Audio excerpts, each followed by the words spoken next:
So as recently as 10 days ago, this would have been April 3rd, a group of Arkansas clergy rallied at the state capitol to oppose a state mandate forcing the display of the Ten Commandments in classrooms and public buildings.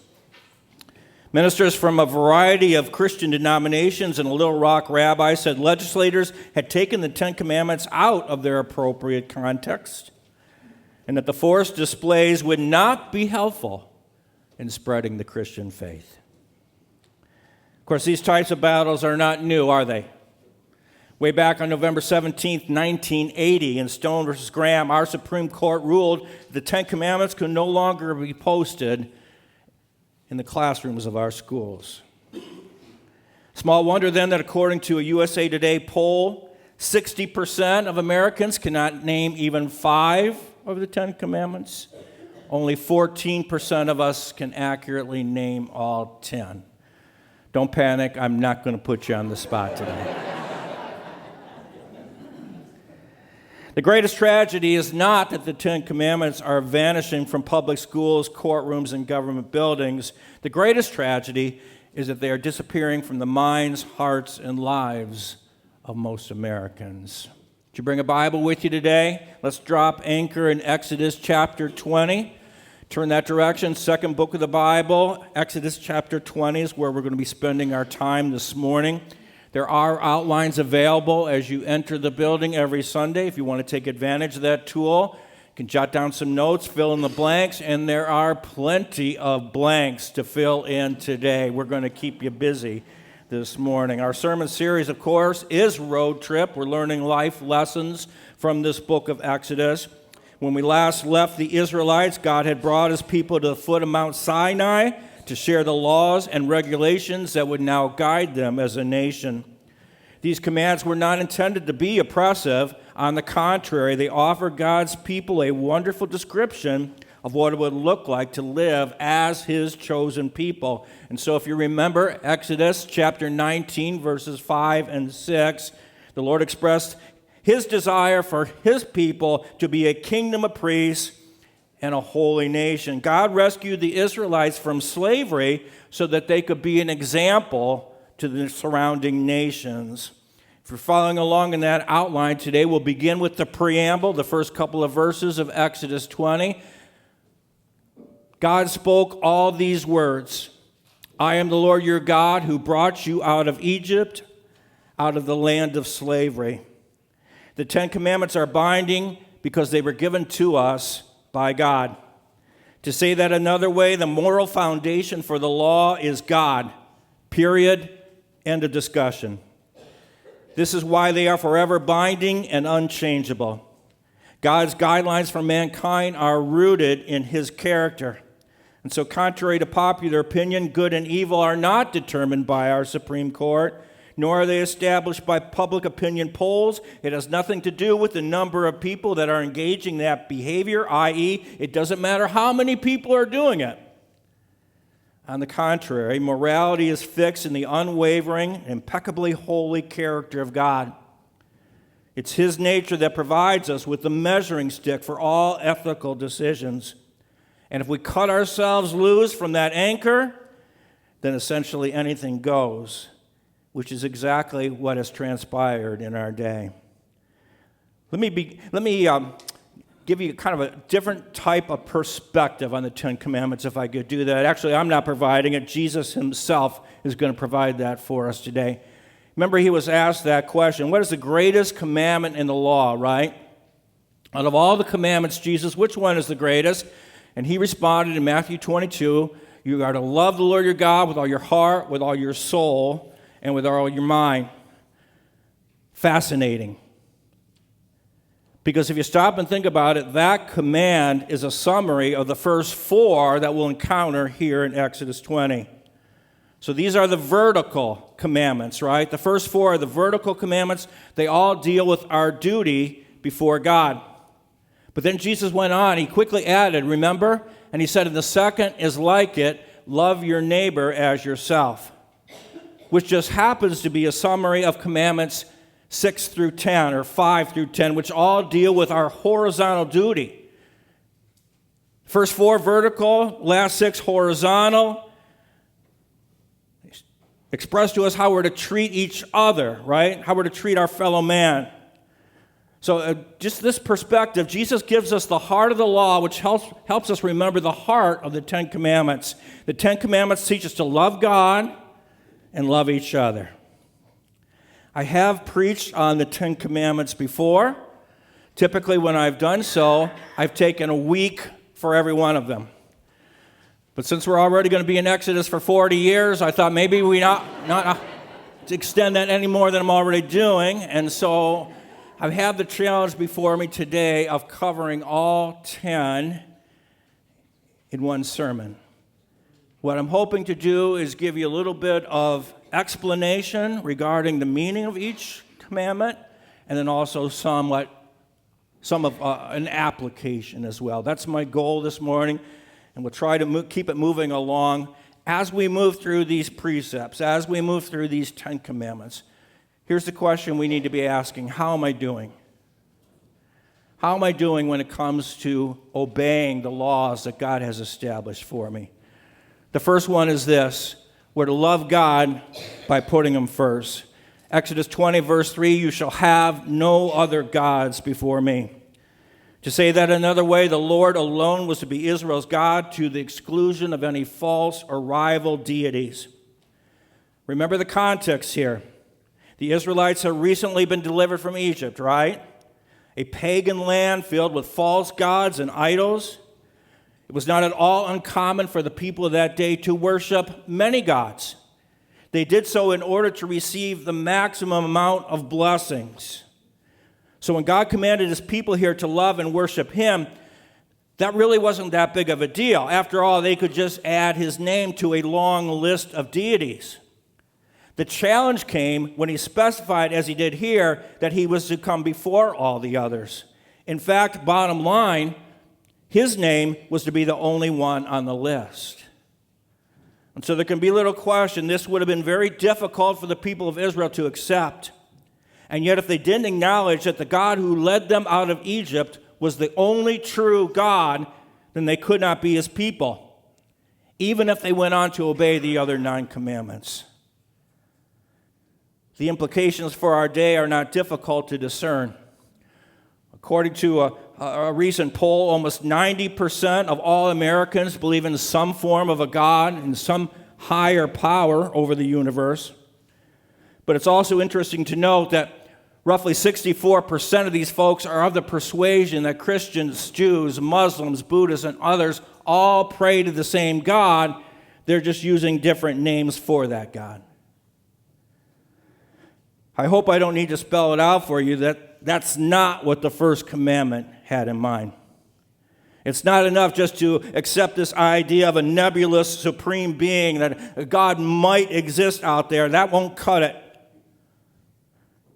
Won't cut it to insist that we're worshiping the same God with different titles. No, the Lord of this universe insists on being number one in our lives. Precept number 2, we're to love God by worshiping Him exclusively. Look at verse 4. You shall not make for yourself an image in the form of anything in heaven above or on the earth beneath or in the waters below. You shall not bow down to them or worship them. If the first commandment tells us whom to worship, then the second tells us how we're to worship. And so this command prohibits the making of any idols, any images. And the Hebrew word there means images carved from stone, wood, and other materials. Now, many have misinterpreted, many have misunderstood this command. They're convinced that God here is condemning the creation of any kind of religious statues, paintings, portraits, etc. But it's not so much that God is against artwork as it is that He's opposed to artificial worship. The second commandment doesn't stifle artistic talent. It rejects idolatrous substitutes that turn our hearts from genuine worship of the one true God. Now, you might read this second commandment, might quickly conclude, hey, no problem here, I'm doing great. After all, I've never bowed down to any false image. I've never made a totem pole and worshiped it. No, I suppose you haven't. But keep in mind that an idol is anything that we depend upon to meet the deepest needs of our hearts. We often search for peace or identity through relationships, or substances, or money, or entertainment. Addictions are forms of idolatry, as are a host of other worldly enticements that cannot ultimately satisfy. Even good things, if we're not careful, ministry, hobbies, charity work, even family can usurp the rightful place that only God should hold in our lives. When we emotionally rely on anything other than our relationship with God to validate us, then we are breaking the second commandment. The third precept, we're to love God by representing Him well. Look at verse 7. You shall not misuse the name of the Lord your God, for the Lord will not hold anyone guiltless who misuses His name. King James says, thou shalt not take the name of the Lord thy God in vain. The Hebrew word for vain there is shav. It means to empty something of its content or meaning. In other words, the name of God should never be used, uttered, sung, or written in an empty, frivolous, or insincere way. And so maybe you can already see how this third commandment addresses every occasion in which the name of the Lord is used. Any pronouncement of the divine name without heartfelt sincerity is forbidden. God's name simply must be used in a holy manner. I appreciate what G. Campbell Morgan wrote on this topic. He said it this way: the form in which this third commandment is broken most completely, most awfully, most terribly, is by perpetually making use of the name of the Lord while our life does not square with the profession that's being made. Such an individual is breaking the third commandment more often and more terribly than the most profane swearer. In other words, when our lives do not match up with the profession of our mouths, then we have broken the third commandment more flagrantly than the most profane, foul-mouthed pagan in any R-rated movie. You see, gang, it's not just what we do on Sundays in corporate worship, but just as importantly, even more importantly, we need to ask, does my life reflect the presence of God the other 6 days of the week? We abuse God's name when we claim to be a child of God and yet continue to practice behavior that we know is contradictory to His word. That is misusing His name. The fourth commandment, the fourth precept, we love God by resting in Him. Verse 8, remember the Sabbath day by keeping it holy. Remember here is an emphatic imperative. It means we're to observe without lapse. God expected His people to hold this day as a present and continuing priority. Furthermore, the term Sabbath is derived from the Hebrew verb to rest, to cease from work. And so whenever this word appears in the Old Testament, it's always used to denote a day of cessation. Cessation from normal daily routines for religious reasons. Now, many will point out that of all the 10 commandments, this is the only one that's not repeated in the New Testament. And yet I believe this commandment is still binding. It's binding because it predates the giving of the law and takes us back to the created order. And we see that actually in this passage in Exodus 20, verse 11. So the idea of a seventh day of rest goes all the way back to God's created activity, right? He established that pattern when He completed His work in 6 days and then rested on the seventh. Here's the premise. We need spiritual renewal. Think about it. Most of our schedule is consumed with the temporary, isn't it? Things like sports, entertainment, making money, building our dream home, accumulating a nest egg. Most of our lives are consumed with the temporary. We need to stop patterning ourselves after a world that is consumed with earthly enticements. We need to set aside a day that's unique, when we're not just focused on the temporary, but where we're concentrating on the reality of eternity. A weekly Sabbath allows us to evaluate, doesn't it? It's almost like an artist who steps back to admire his work. He steps back to admire his canvas in order to get the big picture, in order to have an overview. Well, in similar fashion, on God's day, everything else comes to a screeching halt, so we can step back. We can ask questions like, am I genuinely content with the direction of my life? Am I living the kind of life that will make a difference for God's kingdom? That's the beauty of a weekly Sabbath built right into our schedules. The fifth precept, we're to love our neighbors by honoring our parents. Many look at the fifth commandment as a bridge commandment. Remember the first four, vertical, the last six, horizontal. So this is the bridge between the first four and the final five. Verse 12, honor your father and mother so that you may live long in the land that the Lord your God is giving you. Honor there, kabod, is the Hebrew word for heavy. And so it means to give weight to glorify, to esteem. The honoring of father and mother is the honoring of God-given authority. We honor God by honoring the authority under which God has placed us, i.e., what God is to the world, parents are intended to be to their children. And so the fifth commandment is a duty to our fellow man, but in this duty to our fellow man, we are also showing our submission to God. Does that make sense?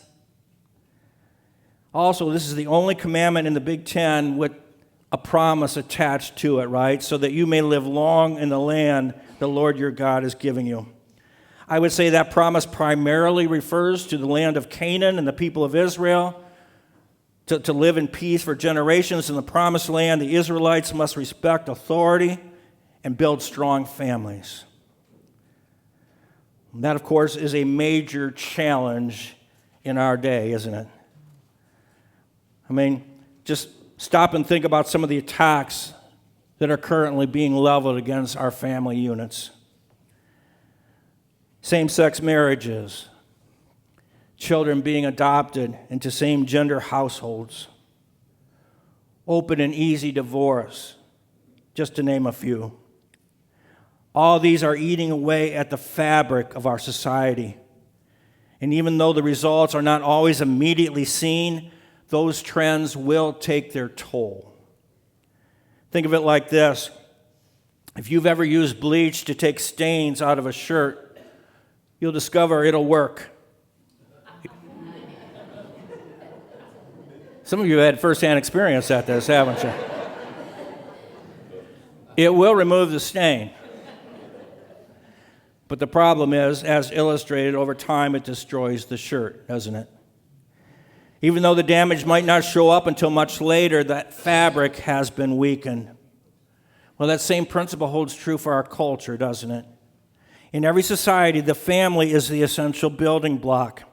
And if the integrity of the family is destroyed, then the cohesion that binds towns, cities, and nations over time will certainly disintegrate. We love God, we love our neighbor by honoring our parents. Sixth precept, we love our neighbor by valuing life. Verse 13, you shall not murder. 4 simple words that should have a profound impact on the way we conduct our lives. King James says, thou shalt not kill. And that's not bad, but it's not entirely accurate.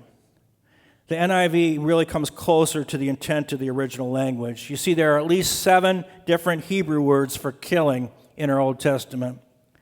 This term emphasizes the concept of violent and unauthorized taking of life. In other words, killing that is intentional, premeditated, and deliberate. And for that reason, we should note that this command does not apply to the taking of animal life or to accidental killings. It doesn't refer to capital punishment or to defending one's property or to involvement with one's nation in certain types of war.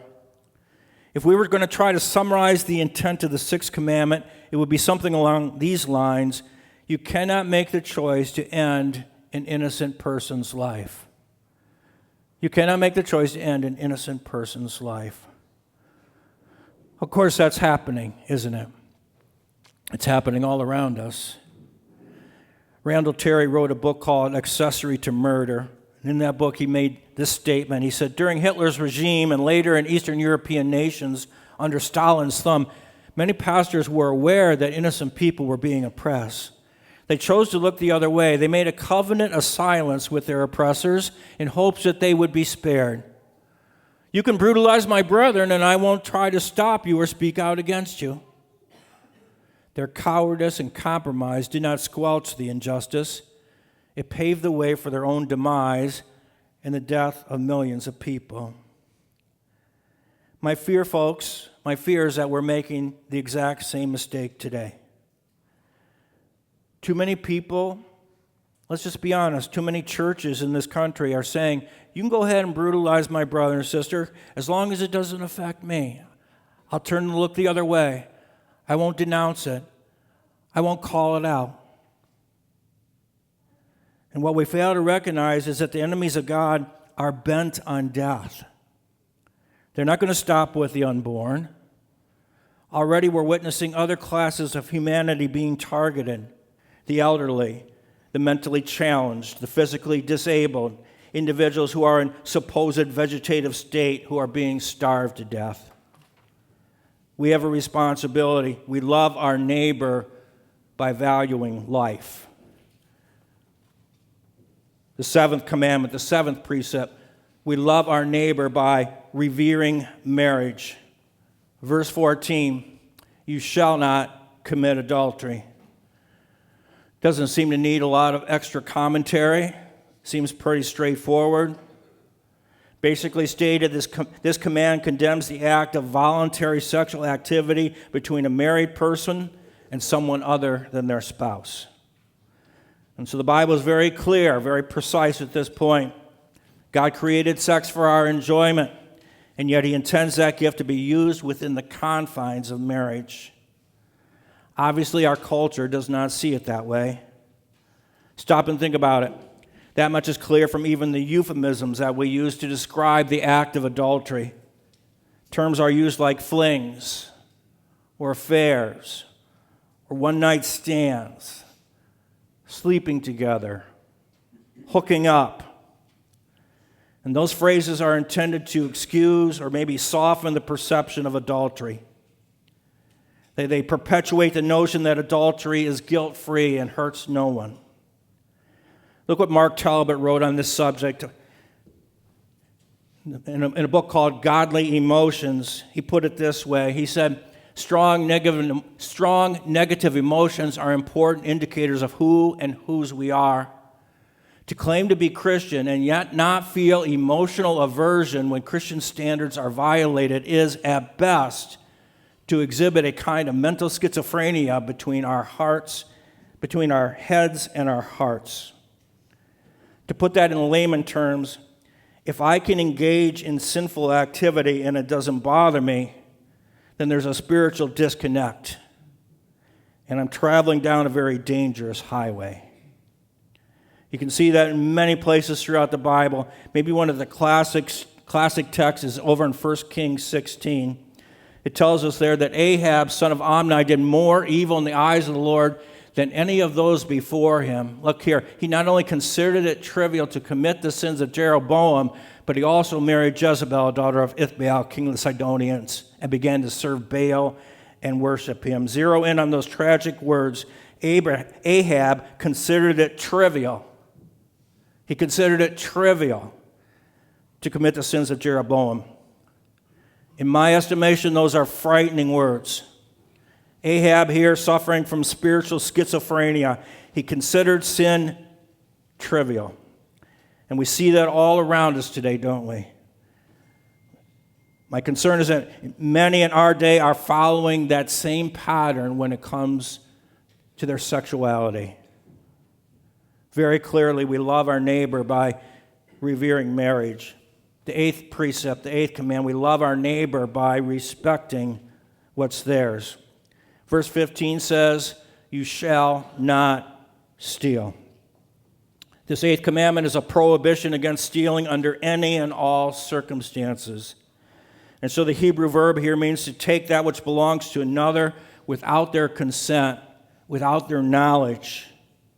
Here in the eighth commandment, God instituted the right of private ownership of property. And so this command protects what belongs to us. In other words, a man has the right to turn his strength into gain and to keep that gain and to use it as he sees fit. Now, I suppose it's very unlikely that anyone in this room will go out this week to rob a bank or hold up a liquor store or snatch a woman's purse. But just keep in mind that stealing also includes things like taking office supplies home for personal use, or receiving too much change at the store and then keeping it, or cheating on an expense account, borrowing something that we failed to return, misusing our employer's time, plagiarizing somebody else's work, cheating in the classroom, fudging on our taxes. Probably too close to April 15th to bring that one up, isn't it? And even robbing God through our tithes and our offerings. But when it comes to stealing, God not only tells us what not to do, but he also tells us what to pursue. And so over the New Testament, you see the other side of this precept. In Ephesians 4:28, let him who stole steal no longer, but rather let him labor, working with his hands what is good, that he may have something to give him who has need. Can you see it there? We're told what to stop, right? We're told to stop stealing, but we're also told what to start. We're to work. Not working when you are able is stealing. Like it or not, a man is to earn his bread by the sweat of his brow. And so the right response to the eighth commandment is to commit ourselves to live lives of honesty, integrity, hard work, and generosity. Ninth precept, we love our neighbor by upholding their reputation. Verse 16, you shall not give false testimony against your neighbor. King James says, thou shalt not bear false witness. The wording here in the Hebrew indicates to us that the ninth commandment primarily applied to the legal process in Israel. Or to say that another way, the ninth commandment specifically prohibits lying under oath in a court of law. The Old Testament defines a witness as a person who has firsthand knowledge of an event or one who can testify on the basis of a report which he has heard. And so, for example, over in Leviticus 5, if a person sins because he does not speak up when he hears a public charge to testify regarding something he has seen or heard about, he will be held responsible. Clearly, you can see there a witness was under obligation to testify, but he must do so with honesty. And yet the ninth commandment is not limited in its application just to the courtroom scene. On the contrary, it insists upon the sanctity of truth in every situation, and many scriptures would back this up. Look at Proverbs 6. It tells us there are 6 things that the Lord hates, 7 that are detestable to him. And what's interesting, of the 7, at least 2, maybe 3 have to deal with our speech, don't they? Specifically, a lying tongue and a false witness who pours out lies. Or we could go over to Proverbs chapter 12. The Lord detests lying lips, but he delights in men who are truthful. And even more frightening is when you stop and think the company that lying keeps, right? What I mean by that is when we start compromising the truth, it's usually because we're covering up other activities that will be damaging to our relationships. You see, gang, the more we become familiar and comfortable with a lie, the easier it becomes to continue that pattern and then even branch out into other harmful behaviors. The 10th precept, commandment number 10, we're to love our neighbor by practicing contentment. Verse 17, you shall not covet your neighbor's house. You shall not covet your neighbor's wife or his manservant or maidservant, his ox or donkey, or anything else that belongs to your neighbor. The 10th commandment, much like commandments 2, 3, 4, and 5, is longer than the others. What's that tell us? Well, it indicates that these were the laws with which God's people were having the greatest struggle. The term covet refers to an inordinate, ungoverned, selfish desire. It means to earnestly long after, to set one's heart on someone or something for selfish gratification. And so we covet when we're not satisfied with what God has given us. And instead, we want what He gave us plus what He gave our neighbor. More than merely wishing, this is an intense, selfish craving. So how do we know when we've crossed that line from merely wishing to sinful craving? Francis Schaeffer helps us there. He says, when does proper desire become coveting? I think we could put the answer down simply. Desire becomes sin when it fails to include the love of God or men. Further, I think there are two practical tests as to when we are coveting against God or men. First, I'm to love God enough to be content. Second, I'm to love men enough not to envy. Isn't that interesting? We've come full circle today, haven't we? Schaeffer is asking, much like Jesus did at the outset of the message, do we in fact love God and do we love our neighbor? Right? It summarizes the entire law. It summarizes these 10 commandments. Now, what's interesting about this 10th commandment is it not only condemns overt action, but it also specifically addresses what's happening in our thoughts, what's happening in our feelings. Why, at the end of a list of do's and don'ts, would there be a prohibition against what goes on in our minds? Isn't hard to figure out, is it? Because the actual doing of an immoral act doesn't begin with the act. No, it begins in the mind. It begins in the heart with a sequence of feelings, thoughts, and planning that can and often do lead to the breaking of those first 9 commandments. So clearly, God is concerned about what's taking place in our thoughts, what's taking place in our heart.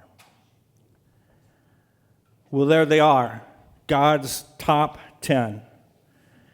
How did you do as you evaluated whether or not you are obeying those precepts? It got pretty quiet in here today.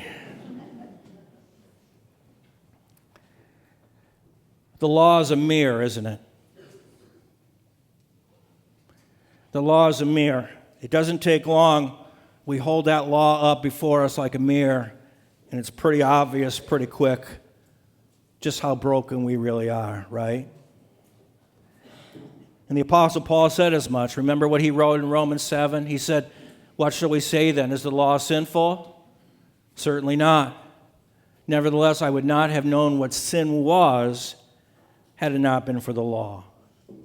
And so the law in part, we'll talk more about this next week, but the law in part is a mirror that reveals our sin, but it's also a sign because it points us to Jesus. It's a sign that points us to our need for Christ. Somebody said it like this: the message of Scripture can be summarized in 2 significant mountain peaks in the Bible. The entire message of the Scripture can be summarized with 2 significant mountain peaks. First we saw last week, remember? Mount Sinai. Remember all the smoke and the lightning and the thunder? And God saying, don't even think about getting close. You'll die if you come close to me, right? On Mount Sinai, there was no adequate mediator, right? There was no way that we could get close to God. No way for a sinful people to approach a perfect God. Well, over against Mount Sinai stands another hill. We know it as Mount Calvary. And when Jesus rode into Jerusalem on that very first Palm Sunday, he did so to be our mediator, right? He knew what was waiting for him. And Jesus took the fire. Jesus took the thunder. Jesus took the punishment that we deserve. Through Mount Calvary, God is reaching out to sinful man saying, I care about you. I love you so much that I died in your place. Are you ready for the question? How will you choose to approach God? Will you approach him through Mount Sinai by the law, which none of us can keep, and it will result in our destruction? Or will you approach him through Mount Calvary by the blood of Jesus that offers you forgiveness and eternal life? That's the choice that confronts us today.